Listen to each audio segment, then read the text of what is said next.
Kabanata 576. Si Ulrich ay halos hindi nakatakbo ng ilang talampakan bago siya nahati sa kalahati ng lakas ng espada. Sa sandaling iyon, dumanak ang dugo sa lupa. Nangyari ang lahat sa isang kisap mata, masyadong mabilis para makialam si Fresia. Laking gulat niya.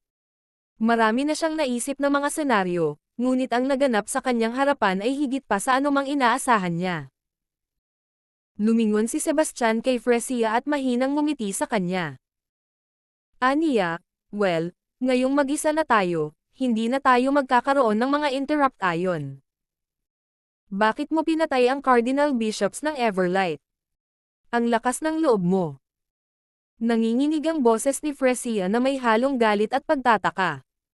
Lumawak ang ngiti ni Sebastian sa sinabi niya, "You were all trying to kill me.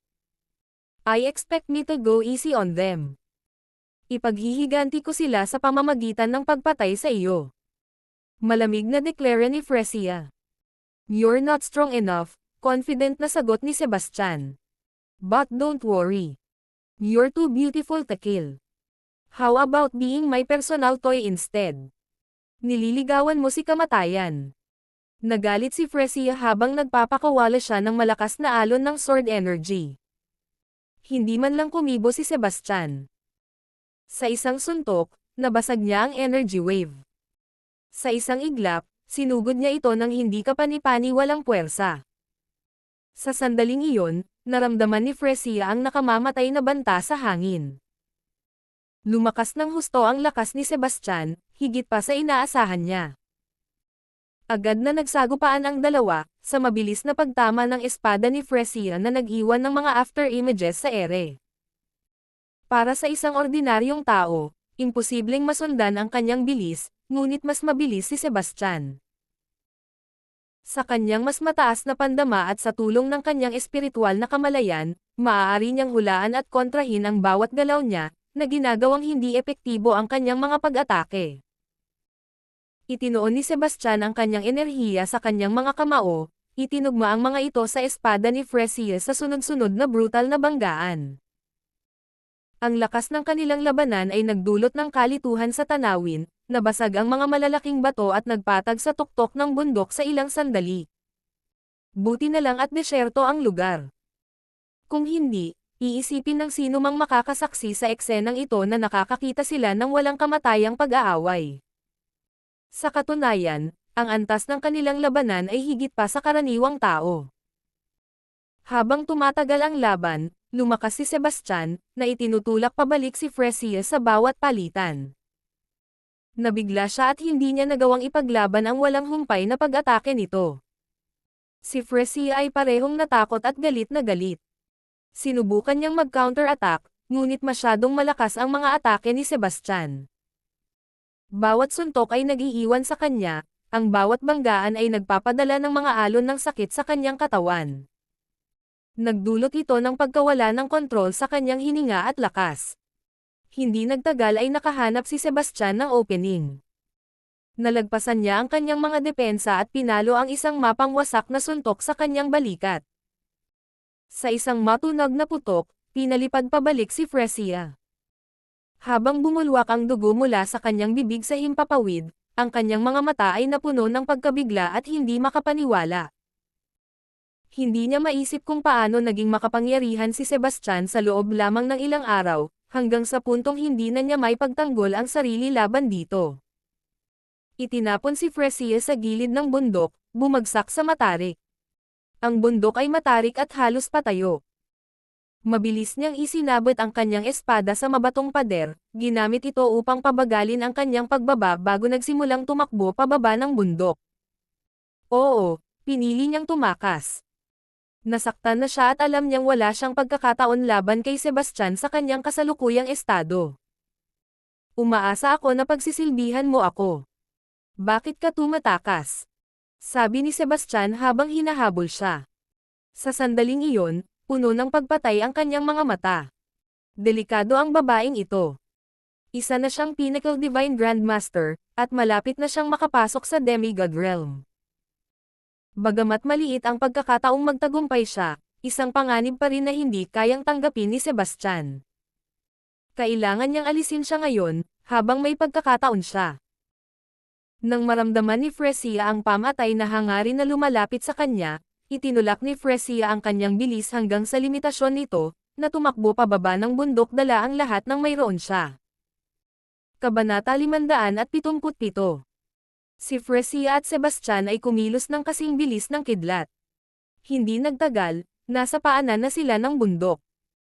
Sa kabila ng mga pinsala ni Fresia na nagpabagal sa kanya, naisara ni Sebastian ang puwang sa 10 talampakan lamang. Walang pag-aalinlangan, nagpakawala siya ng isang sword energy strike.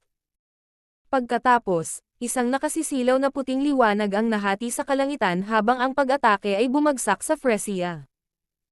Ginamit ni Sebastian ang makapangyarihang energy slash technique. Hindi makakaligtas ang sino mang matamaan yan.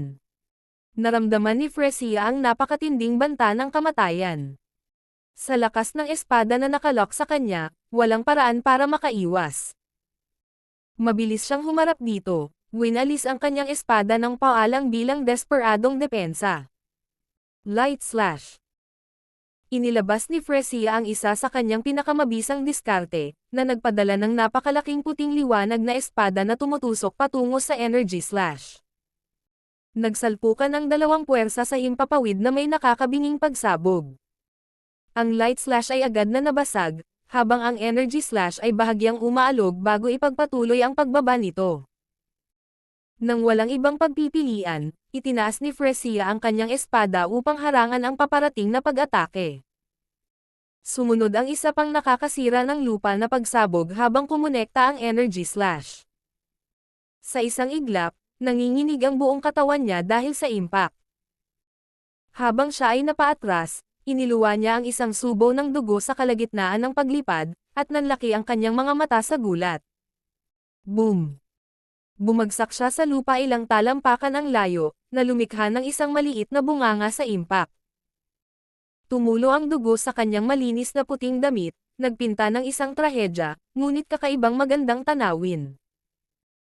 Dahan-daang lumapit sa kanya si Sebastian at sinabing, as expected of the most beautiful woman in the West. The more I look, the more beautiful you. Muntik na akong makaramdam ng sama ng loob na patayin ka. Parehong nagulat at nagalit si Fresia. Sebastian, I am the Holy Maiden of Everlight.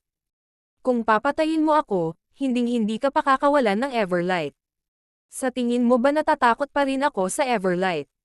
Tanong ni Sebastian habang nakangiti. Ngumisi si Fresia.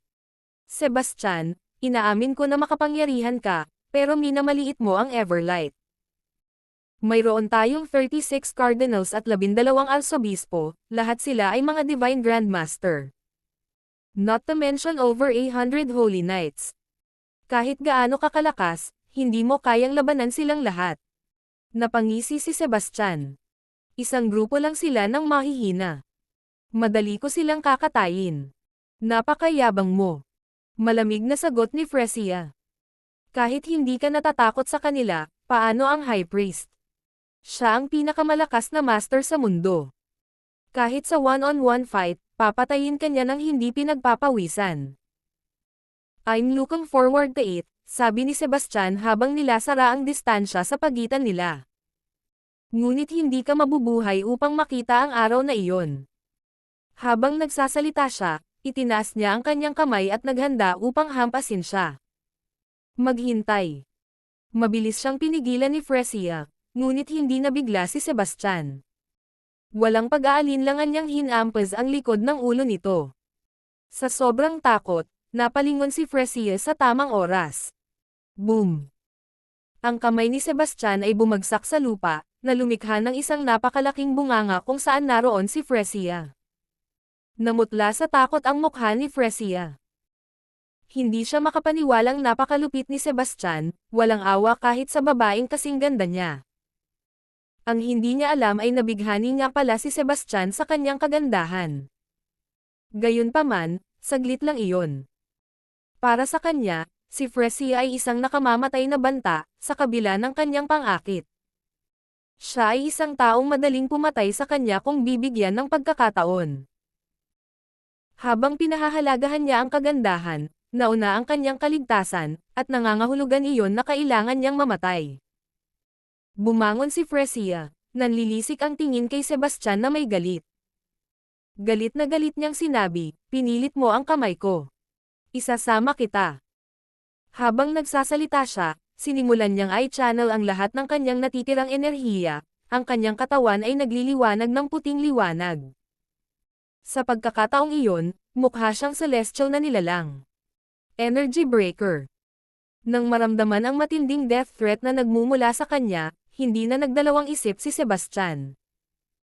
Gumanti siya ng sarili niyang pag-atake, gamit ang kanyang daliri bilang isang espada upang magpakawalan ng isang malakas na hampas ng enerhiya. Isang mapangwasak na sword energy ang bumaril mula sa kanyang mga daliri habang tinutukan niya ang Fresia na may layuning sirain ang lahat ng nasa daan nito.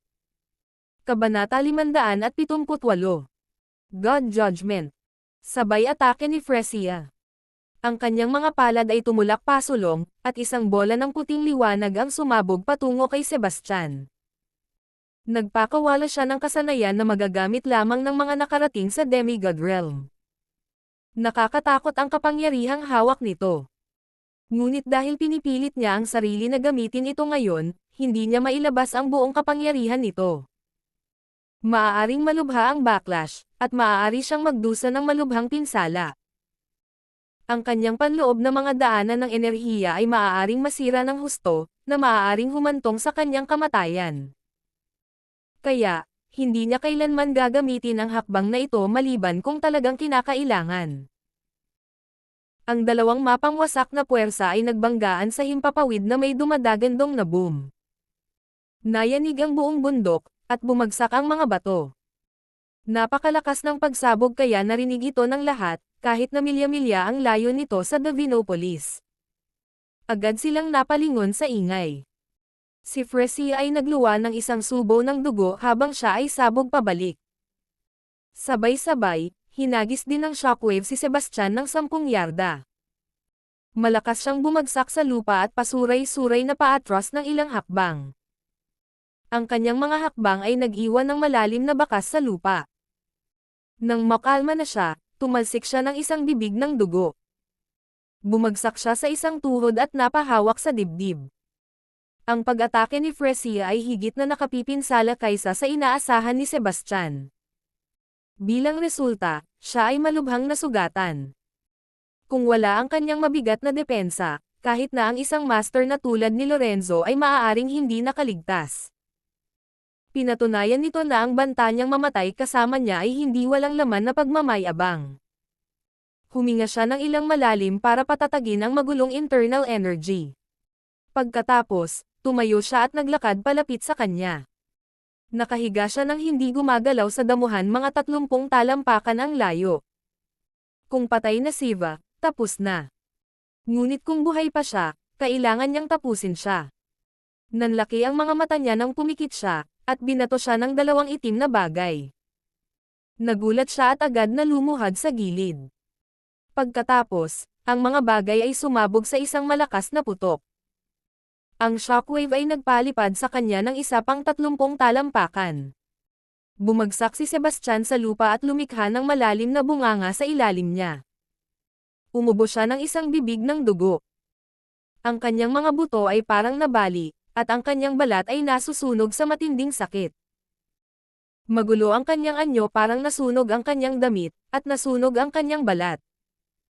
Sa sandaling iyon, gusto niyang sampin si Fresia dahil hindi niya inaasahan na gagamit ito ng bomba. Karaniwang hindi nagbabanta ang mga ordinaryong bomba, ngunit ang mga pinsalang natamo na niya ay naging dahilan upang siya ay mahina. Suray-suray siyang tumayo, at nagpumiglas din siya mula sa lupa. Ang kanyang mga galaw ay hindi matatag habang siya ay nakasalampak sa malayo. Hindi madaling paalisan ni Sebastian si Fresia. Pinilit niyang humabol, ngunit ang kanyang sugatang katawan ay humadlang sa kanyang bilis. Sa huli, nakikita na lang niya ang pag-akyat nito sa kotse at mabilis na tumakbo sa di kalayuan. Nilabas niya ang phone niya at dinial ang number ni Gina. Ang banal na dalaga ay malubhang nasugatan at nagmamaneho ng isang puting BMW. Ipinadala niya ang ruta ng pagtakas ni Fresia at numero ng plaka. Pagkatapos, inutusan niya si Gina na magpadala ng isang pangkat na hahabulin.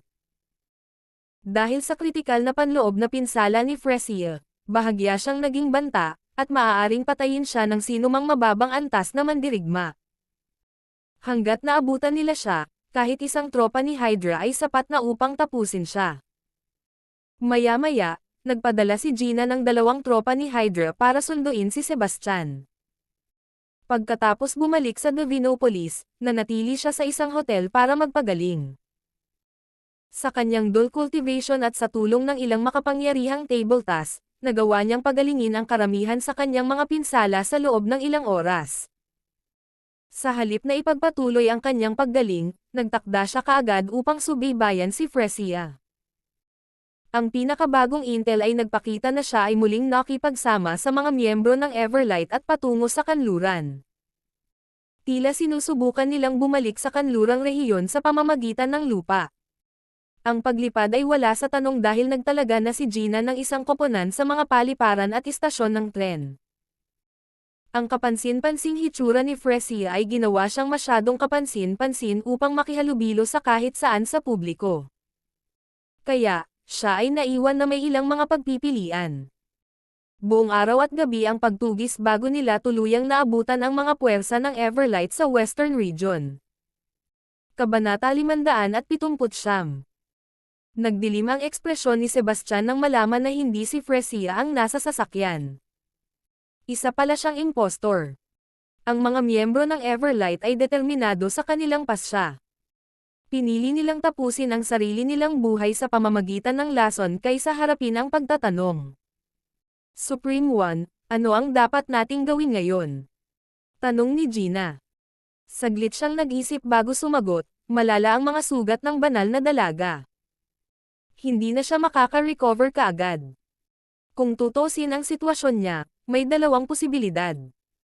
Makakahanap siya ng isang lugar upang magtago at makabawi o tumakas sa pamamagitan ng barko mula sa baybayin. Ipagpatuloy ang paghahanap at magpadala ng isang koponan upang siyasatin ang lahat ng mga pantalan ng lubusan. Hindi nagtagal ay nakumpirma ang hinala ni Sebastian. Makalipas ang halos kalahating oras, tumawag si Gina na may balitang may nakakita ng babaeng nakabalot sa mga patong sa East Sea Dock. Ang figure ay kahawig ni Fresia, at siya ay tumulak na. Nang walang pag-aalinlangan, nag-utos siya ng isang malawakang pagtugis at sumakay sa isang helicopter. Si Fresia ay gumamit ng hindi kapani-paniwalang kapangyarihan.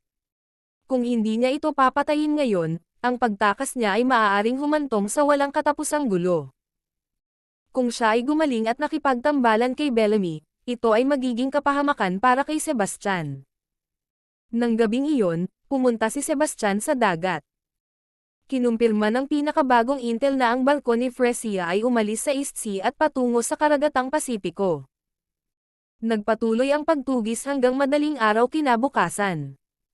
Nakatayo sa busog ng barko, nakita niya ang isang maliit na itim na tuldok sa abot tanaw. Sabi ni Gina, Supreme One, iyon siguro yung barko. Sa paglipas ng panahon, ang distansya sa barko sa unahan ay wala pang 330 talampakan ang layo. Ngunit nagsimulang bumagal ang barko ni Sebastian.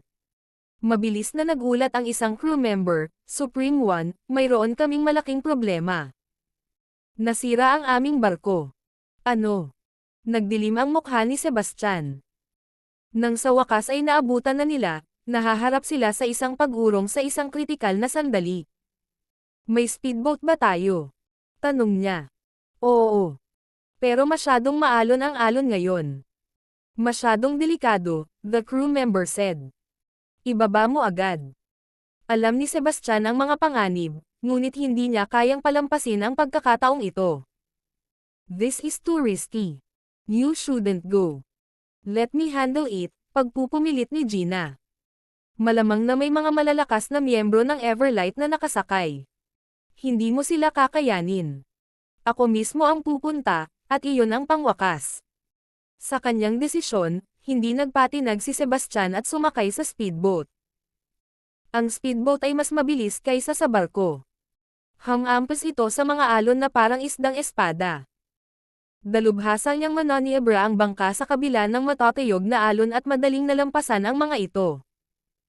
Hindi nagtagal ay nakita ng mga miyembro ng Everlight si Sebastian at Nataranta.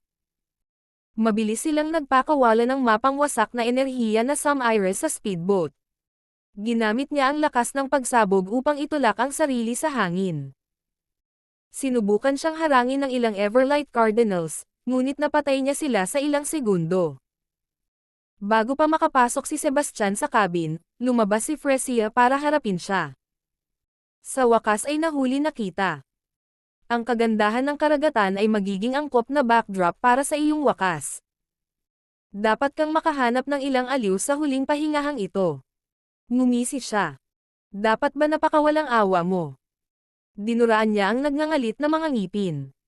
Maaawa ka ba kung magkabalikan ang mga tungkulin natin? Ganti ni Sebastian. Hindi sumagot si Fresia. Kinamumuhian niya ito at hindi siya papakawalan kung may pagkakataon. Listen up, Sebastian. Kung hindi ako mamatay ngayon, I swear I'll make you suffer 8,000 deaths in the future, she vowed through clenched teeth. Sa tingin mo ba magkakaroon ka ng future? Sagot niya na may kasamang nakakainis na ngiti. Biglang kumilos si Fresia na ikinagulat ni Sebastian. Sandali siyang natigilan nang tumalon siya sa gilid ng barko. Nang makarating siya sa riles, nawala na siya sa tubig. Nasa open ocean sila. Kahit na may pinakamahusay na mga kasanayan sa paglangoy, ang kaligtasan ay hindi tiyak. Gayunpaman, hindi siya handang makipagsapalaran, kaya tumalon siya sa tubig. Sa pagpasok sa tubig, pinaandar ni Sebastian ang kanyang espiritual na pandama. Mabilis niyang nahanap ang Fresia mga 30 talampakan ang layo, lumulusot sa tubig na parang sirena. Nagmamadali siyang sinundan siya at desidido siyang patayin gamit ang sarili niyang mga kamay. Habang papalayo sila sa barko, sa wakas ay naabutan niya ito at hinawakan siya sa leeg.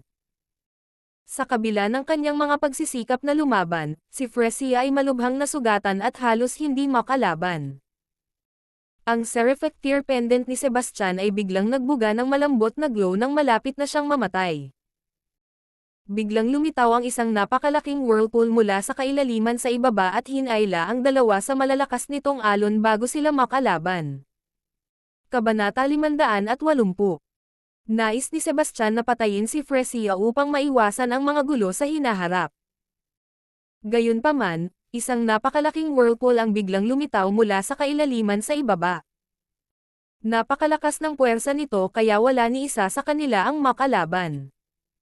Mabilis silang hinayla at nawalan ng malay. 3 kahoy na cottage ang nakatayo sa tabi ng isang mapula-pula kayumanggi na kagubatan. Isang malawak na ilog ang dumaloy sa kanilang mga pintuan sa harapan, na may kakaibang tulay na naka-arco sa ibabaw ng tubig. Ang buong eksena ay parang nasa isang painting. Sa loob ng isa sa mga cottage, isang lalaki at isang babae ang nakahiga sa kama. Ang lalaki ay nagtataglay ng isang hindi may kakaila na awtoridad, habang ang babae ay nagtataglay ng halos hindi makamundong kagandahan. Sila Sebastian at Fresia. Si Sebastian ang unang nagising. Naramdaman niya ang paghiwa ng ulo at saka umupo na may blangkong mukha. Habang lumilingon siya sa paligid, parang walang pamilyar. Nang mapansin niyang nakahiga si Fresia sa tabi niya, lalo lang lumaki ang pagkalito niya. Maya-maya lang, pumasok sa kwarto ang isang matandang babae. Gising ka na pala. Ma'am, nasaan po ako? Paano ako napunta dito? Nakatulala pa ring tanong niya. Magiliw na ngumiti ang matandang babae na si Jenna. You're in my home. Kayong dalawang lovebird ay nahimatay sa tabi ng ilog, at may nagdala sa inyo dito. Lovebirds. Nilinggan ni Sebastian si Fresia. Mukhang nagulat si Jenna. Hindi ba kayo magkasintahan? Umiling siya. Hindi ko siya kilala. Ha? Pero nung nahanap na kita, magkayakap kayong dalawa ng mahigpit, nagtataka niyang sabi.